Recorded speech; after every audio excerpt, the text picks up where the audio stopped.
સીધી જ એક વાતથી શરૂઆત કરીએ. શું તમે ક્યારે એવું વિચાર્યું છે કે જો આપણને મોં ન હોય કે પછી ખાધેલું પચાવવા માટે જઠર જ ન હોય તો આપણે જીવી કઈ રીતે શકીએ? અશક્ય લાગે છે ને? બસ આજે આપણે આવા જ એક અશક્ય લાગતા જાદુ વિશે વાત કરવાના છીએ. નમસ્કાર વિદ્યાર્થી મિત્રો, જ્ઞાનવૃક્ષના આજના આ ખાસ માર્ગદર્શન સેશનમાં તમારું ખૂબ ખૂબ સ્વાગત છે. બોર્ડની પરીક્ષા નજીક છે અને ધોરણ 10 વિજ્ઞાનના પ્રકરણ 5નો એક એવો ટોપિક આજે આપણે ખોલવા જઈ રહ્યા છીએ જેમાંથી બોર્ડમાં પ્રશ્ન પૂછાયા જ છે. તો પૂરું ધ્યાન અહીં જ રાખજો. હવે આપણે જે સવાલની શરૂઆતમાં વાત કરી એના પર જરા ફરીથી વિચારો. જે સજીવ પાસે શિકાર પકડવા માટે હાથ નથી, ખાવા માટે મોં નથી અને પચાવવા માટે હોજરી નથી, એ બિચારો ખાતો કઈ રીતે હશે? આ કોઈ સાયન્સ ફિક્શન મૂવીની વાત નથી હો, આ એકદમ રિયલ છે. અને આ જ રહસ્ય આપણે અમીબાના ઉદાહરણથી આજે સોલ્વ કરવાનું છે. ચાલો એક નજર કરી લઈએ કે આજના આ સેશનમાં આપણે કયા કયા પડાવો પાર કરવાના છીએ. આપણે વિષમપોષી પોષણ શું છે તે સમજીશું, તેના 3 મુખ્ય પ્રકારો જોઈશું, પછી અમીબા અને પેરામીશિયમમાં પાચનની આખી પ્રોસેસ ડીકોડ કરીશું. છેલ્લે બોર્ડની પરીક્ષા માટેના સૌથી આઈએમપી પ્રશ્નો અને એકદમ ક્વિક રિવિઝન પણ કરીશું. તો સૌથી પહેલાં વાત કરીએ વિષમપોષી પોષણની ઓળખ વિશે. વિષમપોષી નામ પરથી થોડો આઈડિયા તો આવી જ ગયો હશે, રાઈટ? જુઓ, પૃથ્વી પર બધા જ સજીવો કંઈ સૂર્યપ્રકાશમાં ઊભા રહીને વનસ્પતિની જેમ પોતાનો ખોરાક જાતે નથી બનાવી શકતા. આપણે પણ નથી બનાવી શકતા. એટલે કે જે સજીવો ખોરાક માટે સીધી કે આડકતરી રીતે, એટલે કે પ્રત્યક્ષ કે પરોક્ષ રીતે અન્ય સજીવો પર જ આધાર રાખે છે, તેને વિષમપોષી પોષણ કહેવાય છે. સાવ સિમ્પલ ભાષામાં કહું તો આપણી પાસે જાતે એનર્જી બનાવવાની કોઈ જાદુઈ લાકડી નથી, એટલે આપણે બીજા પાસેથી, એટલે કે વનસ્પતિ કે પ્રાણીઓ પાસેથી ઊર્જા મેળવવી પડે છે.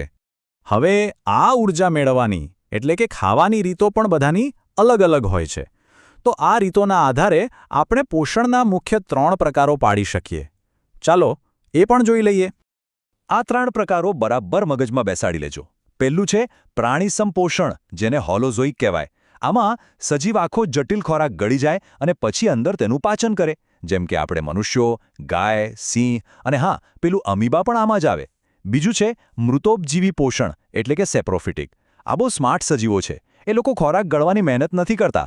એ તો સીધા મરેલા કે સડતા પદાર્થો પર પોતાના ઉત્સેચકો બહાર જ ફેંકે, ત્યાં જ બહાર પાચન કરી નાખે અને પછી બસ એ તૈયાર રસ ચૂસી લે. ઉદાહરણ તરીકે બ્રેડ પર લાગતી ફૂગ, યીસ્ટ અને મશરૂમ. અને ત્રીજું છે પરોપજીવી પોષણ અથવા પેરાસિટિક. આ એવા વણનોંત્રિયા મહેમાનો છે જે બીજાના શરીરમાં ઘૂસી જાય, મફતમાં પોષણ મેળવે અને બિચારા યજમાનને મારે નહીં પણ હેરાન ચોક્કસ કરે, જેમ કે માથાની જૂ, મચ્છર અને અમરવેલ. ઓકે, હવે તમારું એનર્જી લેવલ એકદમ હાઈ કરી દો, કારણ કે હવે આપણે આ બોર્ડ પરીક્ષાનો મોસ્ટ આઈએમપી 3 કે 4 માર્કનો સીધો પ્રશ્ન જોવા જઈ રહ્યા છીએ. અમીબામાં પાચનની પ્રક્રિયા. અને એક નાનકડી ટીપ, પરીક્ષામાં આ પ્રશ્નની સાથે પેન્સિલથી અમીબાની આકૃતિ દોરવી બિલકુલ ફરજિયાત છે. એના વગર પૂરા માર્ક્સ નહીં જ મળે. તો અમીબા એક એવો એકકોષીય પ્રાણી છે જેનો કોઈ ફિક્સ આકાર જ નથી હોતો. તે પ્રાણી સંપોષણ કરે છે. આ આખી મેજિકલ પ્રોસેસ 4 સ્ટેપમાં થાય છે. સૌથી પહેલું સ્ટેપ છે ખોરાકનું અંતઃગ્રહણ. જ્યારે અમીબાને આસપાસ કોઈ ખોરાક દેખાય ત્યારે તે પોતાના શરીરની સપાટી પરથી આંગળી જેવા ખોટા પગ બહાર કાઢે છે. આને વિજ્ઞાનની ભાષામાં કૂટપાદ, એટલે કે સ્યુડોપોડિયા કહે છે. આ ખોટા પગ ખોરાકને ચારે બાજુથી ઘેરી લે છે અને અંદર ખેંચીને એક નાનકડી કોથળી બનાવે છે. બસ આ કોથળીને જ અન્નધાની, એટલે કે ફૂડ વેક્યુલ કહેવાય છે. હવે અંદર ગયા પછી ખરેખર શું થાય છે એ બહુ જ ઇન્ટરેસ્ટિંગ છે. જેવી આ અન્નધાની બને છે કે તરત જ અમીબાના કોષમાં રહેલા લાઇસોઝોમ એક્ટિવ થઈ જાય છે. લાઇસોઝોમમાંથી પાચક ઉત્સેચકો આ અન્નધાનીમાં દાખલ થાય છે અને અહીં શરૂ થાય છે એક જબરદસ્ત કેમિકલ રિએક્શન. આ ઉત્સેચકો પહેલા જટિલ ખોરાકને તોડીને સાવ સાદા પદાર્થોમાં ફેરવી નાખે છે. આ પાચન પૂરું થાય એટલે એ સિમ્પલ ખોરાક સીધો જ અમીબાના કોષરસમાં શોષાઈ જાય છે, જેથી અમીબાને જલ્દીથી ઊર્જા મળી શકે. પણ ભાઈ, જે ખોરાક પચ્યો જ નથી એનું શું? એટલે આવે છે છેલ્લું સ્ટેપ, ઉત્સર્જન. હવે અમીબા પાસે કચરો કાઢવા માટે કોઈ સ્પેશિયલ સિસ્ટમ તો છે નહીં, તો આ અપાચિત કચરો ધીમે ધીમે કોષની સપાટી તરફ આગળ વધે છે અને પછી જેમ કોઈ પાણી ભરેલો ફુગ્ગો અચાનક ફૂટી જાય, બસ એમ જ કોષરસપટલ તૂટી જાય છે અને બધો જ નકામો કચરો કોષની બહાર ફેંકાઈ જાય છે. લિટરલી આખી જિંદગી એક જ કોષમાં પૂરી થઈ જાય છે. અદ્ભુત કહેવાય ને? ચાલો, અમીબાની વાત તો આપણે કરી લીધી, પણ પ્રશ્ન એ થાય કે શું પોષણ મેળવવાની આ પદ્ધતિ પેરામિશિયમમાં પણ જોવા મળે છે? ચાલો, સમજીએ. ના, બધા એકકોષીય સજીવો કંઈ અમીબાની જેમ અસ્તવ્યસ્ત રીતે નથી ખાતા. અમીબા ગમે તેવો આકાર લઈ લે અને શરીરના કોઈ પણ ખૂણેથી ખોરાક પકડી લે. પણ પેરામિશિયમની સ્ટાઇલ જરા અલગ છે. એનો આકાર એકદમ નિશ્ચિત હોય છે, બિલકુલ આપણા ચપ્પલના તળિયા જેવો. એની પાસે ખોરાક અંદર લેવા માટે એક સ્પેસિફિક જગ્યા હોય છે, જેને મુખ ખાંચ કહેવાય છે. હવે ખોરાકને ત્યાં સુધી પહોંચાડવો કઈ રીતે? તો એના આખા શરીર પર વાળ જેવી ઝીણી ઝીણી રચનાઓ હોય છે, જેને પક્ષમો એટલે કે સિલિયા કહે છે.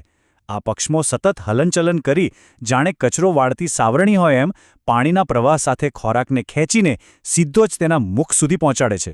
એકદમ વ્યવસ્થિત સિસ્ટમ. હવે પાંચમો વિભાગ, બોર્ડ પરીક્ષા માટે IMP. કોન્સેપ્ટ તો આપણે મસ્ત સમજી લીધો, પણ એક્ઝામમાં એક માર્કના જે રોકડા પ્રશ્નો આવે છે એમાં માર્ક્સ કઈ રીતે ખેંચવા? ચાલો ફટાફટ એ જોઈ લઈએ. આ આપણો એકદમ રેપિડ ફાયર રાઉન્ડ છે. જવાબો મગજમાં બરાબર ફિટ કરી લેજો. અમીબા ખોરાક પકડવા શેનો ઉપયોગ કરે છે? જવાબ છે કુટપાદ એટલે કે ખોટા પગ. બીજો પ્રશ્ન, અમીબામાં પાચન ક્યાં થાય છે? તો એ થાય છે અન્નધાનીમાં. ત્રીજું, ફૂગ અને મશરૂમ કયા પ્રકારનું પોષણ ધરાવે છે? જવાબ મૃતોપજીવી. ચોથું, યજમાનને માર્યા વગર પોષણ મેળવવાની રીત કઈ? જવાબ પરોપજીવી. અને છેલ્લો પ્રશ્ન, પેરામિશિયમમાં ખોરાકને મુખ સુધી કોણ ખેંચી જાય છે? જવાબ છે પક્ષમો અથવા સિલિયા. આટલા ટર્મ્સ આવડી ગયા એટલે સમજો ઓબ્જેક્ટિવ પ્રશ્નોમાં તમારા માર્ક્સ પાક્કા. તો વિદ્યાર્થી મિત્રો, હવે સમય છે એક ક્વિક રિવિઝનનો. કારણ કે ભણેલું લાંબા સમય સુધી યાદ રાખવાની એક જ શરત છે, અને એ છે સ્માર્ટ રિવિઝન. ચાલો, અમીબાની આ આખી સફરને 1 મિનિટના ટાઈમલાઈનમાં ગોઠવી દઈએ. પહેલી થોડીક જ સેકન્ડોમાં ખોટા પગ એટલે કે કૂટપાદ એક્ટિવ થાય અને ખોરાકને ઘેરી લે. પછીની થોડીક મિનિટોમાં અન્નધાની તૈયાર થઈ જાય અને ખોરાક અંદર પેક. ત્યારબાદ કેટલાક કલાકોમાં ઉત્સેચકો પોતાનું કામ કરે, પાચન થાય અને ઊર્જા માટે એનું શોષણ થાય. અને છેલ્લે કોષરસ પટલ તૂટે અને ઉત્સર્જન દ્વારા બધો કચરો બહાર. આ ફ્લો યાદ રાખી લેશો એટલે થિયરી લખવી સાવ સરળ બની જશે. હંમેશા યાદ રાખજો, જો સમજણ સાચી હશે અને રિવિઝન વ્યવસ્થિત હશે તો બોર્ડની પરીક્ષામાં વિજ્ઞાનમાં ધાર્યું પરિણામ ચોક્કસ લાવી શકાશે. જો તમને આજના આ સેશનમાંથી કંઈક નવું અને રસપ્રદ જાણવા મળ્યું હોય તો આ માર્ગદર્શન સેશનને લાઇક કરજો, તમારા ક્લાસમેટ્સ સાથે જરૂરથી શેર કરજો અને હા, જ્ઞાન વૃક્ષને સબસ્ક્રાઇબ કરવાનું બિલકુલ ભૂલતા નહીં. કંઈ પણ ડાઉટ હોય તો કમેન્ટ્સમાં ચોક્કસ પૂછજો. પણ જતાં જતાં એક સવાલ વિચારતા જજો. માની લો કે મનુષ્યના શરીરમાં પણ જઠરની જગ્યાએ અમીબા જેવી પાચન વ્યવસ્થા હોત તો આપણે રોજિંદુ જીવન કઈ રીતે જીવતા હોત? જરા વિચારજો. મહેનત કરતા રહો. ફરી મળીશું એક નવા ટોપિક સાથે. આવજો.